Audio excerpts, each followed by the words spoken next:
Chris Rock in 94. Are you ready for your next fucking act? Come on stage, one of my favorites. Give her mad love. Tiana Miller! Yay! Thanks, Mad Dog. That was awesome. And thanks for the absurd randomness that continuously runs across this area. I guess we'll just keep that going. Just came from another spot in Times Square. I didn't realize that, see, my nephew is like obsessed with Spider-Man. I didn't realize this whole time Spider-Man lives in Times Square giving hugs for crack money. I can't wait to tell him that. He's gonna be so excited. It was recently his birthday, and I had to go see him, which sucked. And I didn't know what to get him, though, you know, I had no clue. I mean, the kid legitimately has everything a toddler could ever want, except a dad. You can't get him that. It's okay, I got him a comic book. He'll get over it. I'm gonna have Spider-Man sneak into his room at night and just be like, "Hey, it's me, your hero. I'm wide awake." Oh boy. When I went home, I ran into my stepmom. Really sad story. She lost everything in the hurricane. You know, she lives in Oceanside. She lost her house, all of her cars, absolutely everything. It was just horrible. But I could relate because the hurricane hit me really hard too. I mean, I had just bought my monthly Metro card. Like 30 days, like 3 days before. I mean, seriously. It's $110. Horrible. Definitely one of the biggest tragedies this city has ever seen. Definitely. Oh boy. I'm so tired. I'm a dog walker by day, stand-up comedian by night. I know it's like been way too cold out lately because when I start actually looking forward to when the dogs shit just so I can grasp the warmth within my hand.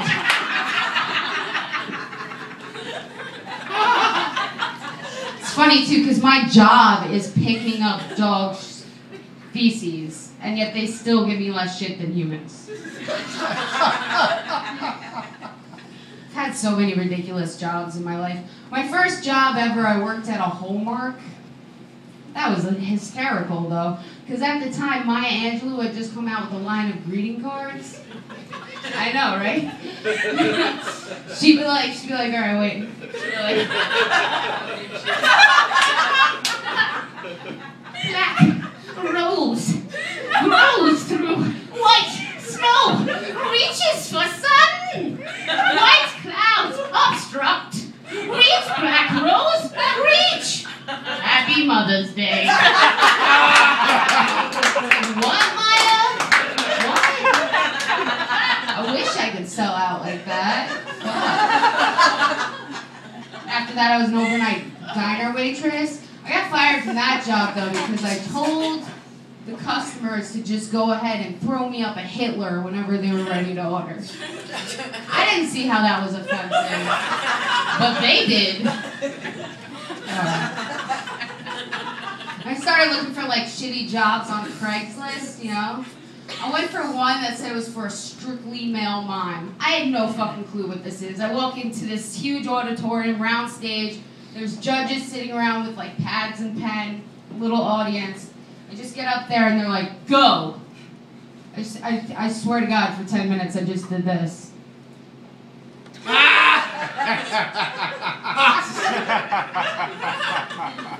Here, I'll give you a side view.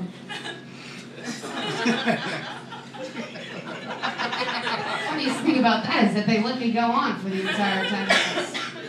For some reason, I didn't get that part. I know, really weird, right? But I did get cast in a PSA. It was an anti-bullying PSA, and what I had to do is I had to run down a crowded Manhattan street with like a group of 10 to 15-year-olds chasing after me, yelling insults while I cried hysterical. So this was basically method acting, you know? It's actually what I do every Friday night. So it was really no problem for me. I ended up losing that gig too, though, because I brought my own cameraman to fill it as a joke, and it was really funny though, because when she fired me, she was like, "You'll never work in the PSA business again." And I was just like, "You can't do that to me. Ever since I was a little girl, all I've ever wanted is to play drug addict number 2 in a 1-minute and 30-second commercial about how meth addiction leads to prostitution. If you take that away from me, I will have nothing." Oh boy. Good time. I could have been doing worse shit for money when I was in high school though, you know? Like I knew this one kid who sold birth control pills as Oxycontin. It totally worked though. I mean, all the guys that bought it, none of them got pregnant and they had really clear skin. They did grow boobs though. So, what are you gonna do? Win some, lose some, right? While I was out in Times Square barking, like I shit you not, a plastic bag, like literally just blew into my hand. Like it blew into my open hand. It was as if the earth was like, "Hey asshole! Can you just be a deer and throw that out for me? Thanks. Thanks a lot." Like, yeah, sure, sorry about the whole Gulf Coast thing. Fuck that one up a little bit. I'll get you next time. Shit's hysterical to me. Remember when the oil spill happened? Seems to me like we always blame like the wrong people in this country for shit. Like, people will be like, "Teachers are requesting more money to raise our children with? Those selfish bastards cruising around in their Nissans picking up chicks." And by chicks, I mean baby birds covered in oil, of course. Meanwhile, like, we had no problem with BP.